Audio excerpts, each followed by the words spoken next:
Hello friends, welcome to savage point. நான் உங்கள் square. So இன்னைக்கு இந்த லிஸ்டிங் வீடியோவில் அதை பற்றி பார்க்க போகிறேன்னா, ஆக்டர்ஸ் சினிமா கெரியரில் பார்த்தீங்கன்னா ஒவ்வொரு படங்களாக நடித்து பல வருஷங்கள் அந்த இண்டஸ்ட்ரியில் இருந்து கொஞ்சம் கொஞ்சமாக அந்த ஸ்டார்டம் அச்சீவ் பண்ணுவாங்க. பட் ஒரு சில ஆக்டர்ஸ் மட்டும் குறுகிய காலகட்டத்திலேயே பெரிய சம்பளமும் அதே நேரத்தில் பெரிய ஸ்டார்டமும் அச்சீவ் பண்ண ஆக்டர்ஸ்னால் யார் அப்படின்னு தான் இன்னைக்கு இந்த வீடியோவில் நாம பார்க்க போகிறோம். எல்லா இண்டஸ்ட்ரியிலேருந்தும் பிக் பண்ணியிருக்கேன். ஸோ அதனால் மிக்ஸ்டாக தான் இருக்கும். ஒரு இண்டஸ்ட்ரியிலேருந்து எல்லாரையும் கவர் பண்ணலான்ற காரணத்தினால யாராவது மிஸ் ஆயிருக்க வாய்ப்பு இருக்கு. கண்டிப்பா பார்ட் 2 வீடியோல கவர் பண்றேன். சரி ஃப்ரெண்ட்ஸ், இந்த வீடியோவை ஸ்கிப் பண்ணாம ஃபுல்லா பாருங்க. வாங்க நம்ம வீடியோக்குள்ள போகலாம்.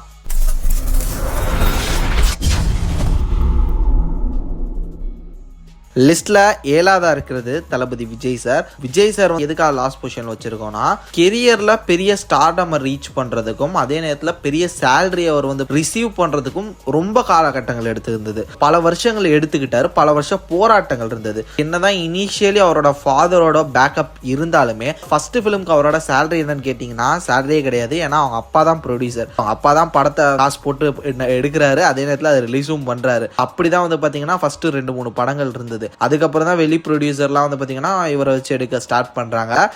10 படங்கள்ல கொஞ்சம் அப்ஸ் அண்ட் டவுன்ஸ்லாம் இருக்கதான் செஞ்சது. பெரிய இண்டஸ்ட்ரியல் பிளாக் பஸ்டர் அப்படின்னு பாத்தீங்கன்னா சொற்பம் தான். அதுலயும் தமிழ்நாட்டில் பெரிய இண்டஸ்ட்ரியல் பிளாக் பஸ்டரை தாண்டி வெளி மாநிலங்களுக்கு போகல. அவரோட 20வது 30வது படங்களுக்கு அப்புறம் தான் கேரளா அந்த மாதிரியான ஆடியன்ஸ்லாம் கொஞ்சம் கொஞ்சம் பிடிக்கிறாரு. அதே மாதிரி பாத்தீங்கன்னா ஆந்திரா கர்நாடகாலையும் லைட்டா விஜய் சார் ஒரு நோன் ஆக்டரா கொஞ்சம் கொஞ்சமா மாறிட்டு வராரு. அதுக்கப்புறம் துப்பாக்கின்ற பெரிய கமர்ஷியல் படம் தான் அவரை பாலிவுட் வரை ரீச் பண்ண வச்சுச்சு. ஏன்னா அந்த கூகுள் சாங் இது மாதிரியான பல விஷயங்கள்லாம் அவர் அந்த அளவு ஒரு பெரிய ஸ்டார்டம் அச்சீவ் பண்றதுக்கு ஒரு முதல் படியா இருந்தது. தென் அது மட்டும் இல்லாம துப்பாக்கி படத்துக்கு அப்புறம் தான் அவர் 50 crore 40 crore சேலரிக்குள்ள போனாரு. இப்போ ஃபைனலி அவர் ஒரு படத்துக்கு 200 கோடி ரூபா வாங்குற அளவுக்கு பாத்தீங்கன்னா ஒரு பெரிய ஸ்டாரா வளர்ந்து நிக்கிறாரு.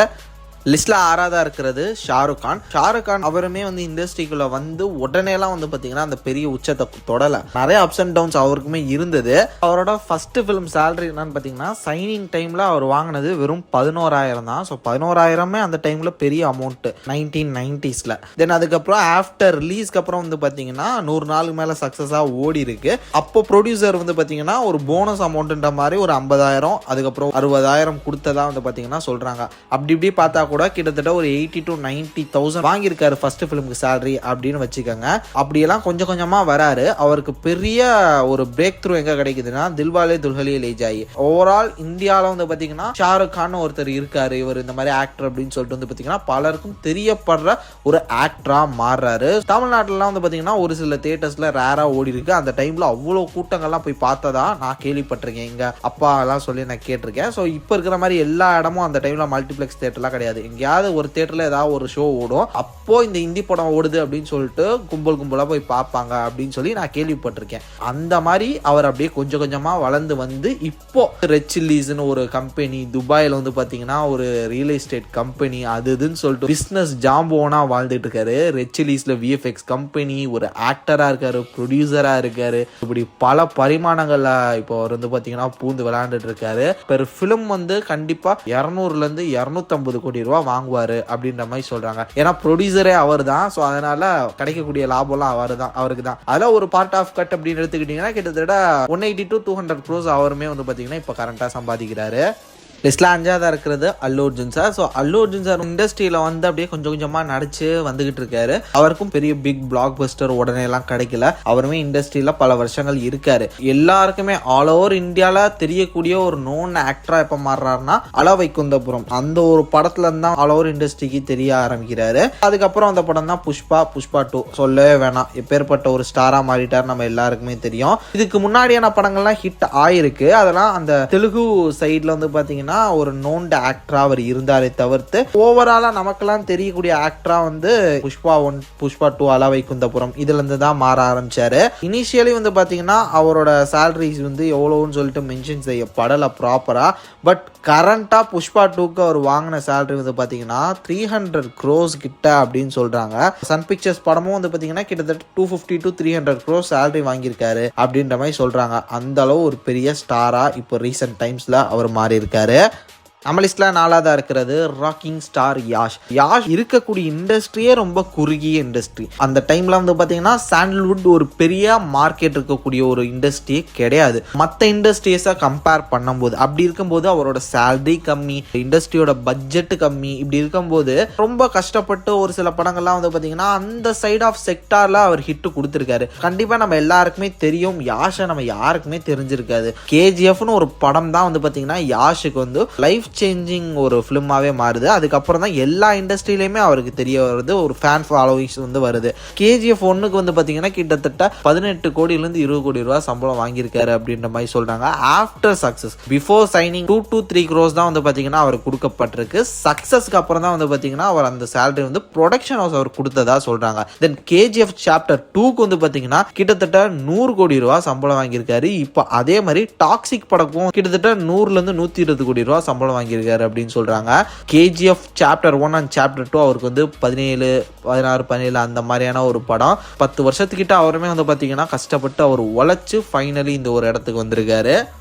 லிஸ்ட்ல 3ஆவதா இருக்கிறது ராம் சரண். ஸோ ராம் சரணை பொறுத்தவரையும் அவருக்கு ஒரு பேக் ஹேண்ட் இருக்கு. அவரோட அப்பா வந்து பாத்தீங்கன்னா மெகா ஸ்டார், அவரோட பையன் அப்படின்னு சொல்லிட்டு லான்ச் ஆகுறாரு. ஸோ ஃபர்ஸ்ட் ஃபிலிமே சூப்பர் ஹிட். அவங்களோட இண்டஸ்ட்ரியை பொறுத்தவரையும் ஒரு நல்ல பிளாக் பஸ்டர் ஆகுது. பூரி ஜெகநாத் வந்து பாத்தீங்கன்னா டைரக்ட் பண்ணி ஒரு நல்ல பிளாக் பஸ்டர் ஆகுது. அந்த ஒரு படம் வந்து பாத்தீங்கன்னா அந்த தெலுங்கு சைட்ல நல்லா ரீச் ஆகுது. செகண்ட் ஃபிலிம் வந்து பாத்தீங்கன்னா பெரிய பட்ஜெட்ல எஸ் ராஜமௌலியோட டைரக்ஷன்ல ரிலீஸ் ஆகக்கூடிய மகதீரா படம் பெரிய லெவல் பிளாக் பஸ்டர் ஆகுது. ஸோ அந்த படம் வந்து பாத்தீங்கன்னா ஆல் ஓவர் இண்டஸ்ட்ரியில இருக்கக்கூடிய எல்லா ரசிகர்கள்கிட்டையும் போய் சேருது. நமக்கே தெரியும் மாவீரன் அப்படின்னு சொல்லிட்டு நம்மளுமே அந்த ஒரு படத்தை பார்த்துருப்போம் தமிழ் டப்பிங்ல. ராம் சரண் மோஸ்ட்லி எல்லாருக்குமே அந்த ஒரு படத்துக்கு அப்புறம் தான் தெரிய ஆரம்பிச்சிருக்கு இல்லையா? அப்படி பார்க்கும்போது அந்த அளவு வந்து ஒரு நோன் ஆக்டரா அந்த ஒரு செகண்ட் பிலிம்லயே சீக்கிரமா எல்லா ஆடியன்ஸையும் ரீச் பண்ணா சாதனை வந்து பாத்தீங்கன்னா இவர் தான் படைச்சாரு. ஒவ்வொரு படமா வந்து கொடுத்து RRR வரையும் வந்திருக்காரு. கிட்டத்தட்ட இனிஷியல் டைம்ஸ்ல வந்து பாத்தீங்கன்னா அவர் 2 to 3 crores வந்து சேலரி வாங்கிட்டு இருந்தாரு. பட் இப்போ வந்து பாத்தீங்கன்னா 160 to 180 crores கிட்ட வந்து பாத்தீங்கன்னா வாங்கிட்டு இருக்காரு. இவ பெட்டி படத்துக்கு வந்து பாத்தீங்கன்னா 180 crores வந்து பாத்தீங்கன்னா ஒரு சேலரி வாங்கி இருக்கிறதா தகவல் வருது. அது எந்த அளவு உண்மைன்னு தெரியல. லிஸ்ட்ல 2ஆவதா இருக்கிறது நேஸ்லின். மலையாளம் ஆக்டர் நேஸ்லின் தான் சொல்றேன். இவர் வந்து குணச்சித்திர கதாபாத்திரங்கள்லாம் நடிச்சிருக்காரு. லைக் கேரக்டர் ஆர்டிஸ்டா மலையாளம் படங்கள்ல வந்து தம்பி ரோல் அந்த மாதிரிலாம் நடிச்சுட்டு வந்துட்டு இருந்தாரு. ஒரு ஹீரோவா இன்ட்ரோடக்ஷன் ஆன ஒரு பிலிம்னு வந்து பாத்தீங்கன்னா பிரேமொல்லு அப்படின்னு சொல்லிட்டு அந்த ஒரு படத்தை சொல்லலாம். அந்த த்ரூ அவுட் பிலிம்ல அவர் வந்து ஒரு முக்கியமான ஒரு ரோலை பிளே பண்ற மாதிரியான ஒரு ஆக்டரா வந்திருப்பாரு. ஃபர்ஸ்ட் பிலிமே அவருக்கு வந்து ஒரு பெஸ்ட் பிலிமா அமைஞ்சு அவருக்கு இண்டஸ்ட்ரியில அவருக்குன்னு ஒரு டேர்னிங் பாயிண்டா வந்து பாத்தீங்கன்னா மாறிச்சு. தென் இது மட்டும் இல்லாம ஆல் ஓவர் இண்டஸ்ட்ரிக்கு அந்த ஒரு படம் வந்து தெரிய வந்துச்சு. பிரேமலோக்குன்னு ஒரு தனி ஃபேன் ஃபாலோவர்ஸ் வந்து கிட்டத்தட்ட 200 கோடி ரூபாய் கிட்ட கலெக்ட் பண்ணிச்சு அந்த ஒரு படம். அந்த ஒரு படம் வந்து பெரிய லெவல்ல சக்சஸ் ஆனனால அதுக்கப்புறம் அந்த படத்துல நடிச்ச ஆக்டர்ஸ் நேஸ்லின் அண்ட் மமிதா பிஜோ, இவங்க வந்து பாத்தீங்கன்னா ஆல் ஓவர் இந்தியாவுக்கு தெரியக்கூடிய ஒரு ஸ்டார்ஸா மாறினாங்க. அதே நேரத்துல நேஸ்லினோட மார்க்கெட்டும் எகிரிச்சு. அதுக்கப்புறம் தான் வந்து பாத்தீங்கன்னா அலப்புல ஜிம்கானா, அதுக்கப்புறம் இப்போ ரீசெண்டா வந்து லோகா, இதெல்லாம் வந்து பாத்தீங்கன்னா அவரோட படங்கள் அந்த ஒரு லைன் அப் நம்ம பார்த்திருப்போம். ஸோ இப்போ பிரேமலோ 2 வேற வரப்போகுது. அதே மாதிரி குறுகிய காலத்திலேயே இவ்வளோ சீக்கிரம் இவ்வளோ ஃபேன் ஃபாலோவர்ஸா இவ்வளோ பெரிய ப்ராஜெக்ட்ஸை சீக்கிரமே ரிசீவ் பண்ண ஒரு ஆக்டரா இவர் வந்து மாறி இருக்காரு, அதுவும் சின்ன வயசுலயே.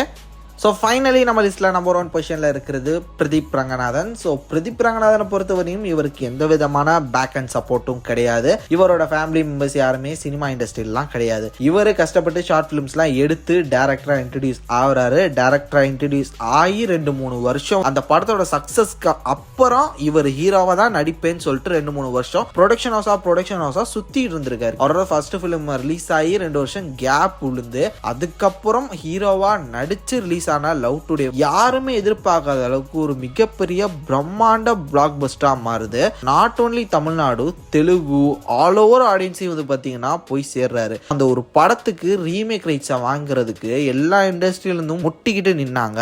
தென் அதுக்கப்புறம் சொல்லவே வேணாம், ஃபர்ஸ்ட் ஃபிலிம் ஒரு பெரிய பிளாக் பஸ்டர் பெரிய லெவல்ல வந்து பாத்தீங்கன்னா ரீச் ஆனாரு. தென் அதுக்கப்புறம் டிராகனு, அதுக்கப்புறம் வந்து டூடு, இந்த 2 படங்களும் அதுக்கு அடுத்து என்ன மாதிரி ரெக்கார்ட் செட் பண்ணிச்சு, எவ்வளவு கலெக்ட் பண்ணிச்சு, இப்போ அவரோட மார்க்கெட்ல எந்த லெவல்ல இருக்கு, இதெல்லாம் நான் சொல்லி தான் தெரியணும்ல. டூட் படத்துக்கு கிட்டத்தட்ட 20-ல இருந்து 30 கோடி ரூபாய் கிட்ட வாங்கியிருக்காரு அப்படின்ற மாதிரி சொல்றாங்க. எல்ஐகே படம் இது எல்லாத்துக்குமே வந்து பாத்தீங்கன்னா இதெல்லாம் ஆல்ரெடி கமிட் ஆன படங்கள். இதுக்கெல்லாம் 20-ல இருந்து 30-40 கோடி ரூபாய் வந்து பாத்தீங்கன்னா அவர் ரிசீவ் பண்ணாரு அப்படின்ற மாதிரி சொல்றாங்க. இப்ப அடுத்து அவர் நடிக்கக்கூடிய படத்துக்கு அவரோட சேலரியா வந்து பாத்தீங்கன்னா 50 to 60 crores வந்து பாத்தீங்கன்னா இருக்கலாம் அப்படின்னு சொல்றாங்க. பிகாஸ் அவர் அடுத்து எடுக்கக்கூடிய ப்ராஜெக்ட்ல வந்து பாத்தீங்கன்னா அவர் தான் டைரக்டர், அவர் தான் ஆக்டர். அதனால டைரக்டர் அண்ட் ஆக்டர் காஸ்டா சேர்த்து அதை வந்து வாங்க போறாரு அப்படின்ற மாதிரி ரூமர்ஸ் வருது. எந்த அளவு உண்மைன்னு தெரியல. உண்மையிலேயே வந்து பார்த்தீங்கன்னா இவரோட இந்த ஒரு சடன் ஹிட் வந்து பார்த்தீங்கன்னா யாருமே எதிர்பார்க்காது. ஏன்னா யாருமே எதிர்பார்க்கல. ஒரு நோன் ஆக்டர் இல்லை, பலருக்கும் பரிச்சயம் இல்லாத ஒரு முகம், ஜஸ்ட் அந்த கண்டென்ட்டை மட்டுமே நம்பி இறங்கி சொல்லி அடிச்ச மாதிரி மிகப்பெரிய பிரம்மாண்ட பிளாக் பஸ்டர் ஆச்சு. அதுக்கப்புறம் பிரதீப் ரங்கநாதனோட வளர்ச்சி யாருமே தடுத்தே நிறுத்த முடியாது அப்படின்ற மாதிரி வந்து பார்த்தீங்கன்னா இப்போ வரையும் இவ்வளோ தூரத்துக்கு வந்து நின்றுருக்காரு. ஸோ இது வந்து என்னோட பர்சனல் ஃபேவரட்ஸ் கிடையாது. ஸோ அந்த ஆக்டர்ஸோட ஃபிலிமோகிராஃபியில் அவங்க எந்த அளவுக்கு வந்து பார்த்தீங்கன்னா கான்ட்ரிபியூட் பண்ணியிருக்காங்க, எதுலேருந்து அவங்களுக்கு வந்து ஒரு சில அப்ஸ் அண்ட் டவுன்ஸ் கிடைச்சிருக்கு அப்படின்றத பேஸ் பண்ணி இந்த லிஸ்ட்டை நான் வச்சிருக்கேன். இது மாதிரி இன்னும் நிறைய பேர் இருக்காங்க. கண்டிப்பாக அவங்கள நம்ம பார்ட் 2 வீடியோவில் கவர் பண்ண தான் போகிறோம். இந்த வீடியோ உங்களுக்கு ரொம்ப பிடிச்சிருந்துச்சுன்னா மறக்காம லைக் பண்ணுங்கள். இதே மாதிரி தொடர்ந்து நிறைய இன்ட்ரெஸ்டிங்கான வீடியோஸ் பார்க்குறதுக்கு மறக்காம நம்ம சாவேஜ் மை சேனலை சப்ஸ்கிரைப் பண்ணி அந்த பெல் ஐகானை ப்ரெஸ் பண்ணிக்கோங்க. அடுத்த ஒரு இன்ட்ரெஸ்டிங்கான வீடியோவில் நாளைக்கு உங்களுக்கு மீட் பண்ணுறேன். அது வரையும் tata bye bye, take care from A Square.